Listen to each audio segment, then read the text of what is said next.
அடுத்த நாளும் ரொம்ப சந்தோஷமா தான் தொடங்கும் அப்படின்ற நம்பிக்கையோட தான் அன்னைக்கு நாங்க எல்லாரும் தூங்க போனோம். ராத்திரி 2 மணிக்கு ஒரு பயங்கரமான சத்தம். என்னன்னு எழுந்து கண்ணு திறந்து பார்க்கும்போது எங்க வீட சுத்தி தண்ணி சூழ்ந்து இருந்தது.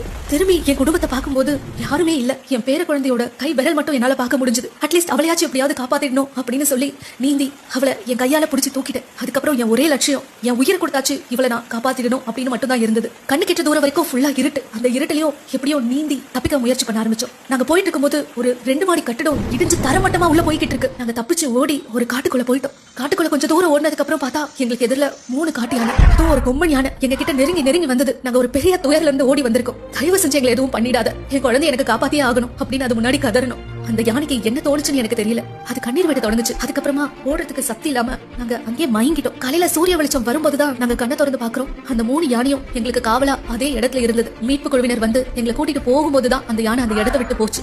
இயற்கையே கண்ணீர் விட்ட நாள் தான் நிச்சயமா அது. Stand with Wayanad.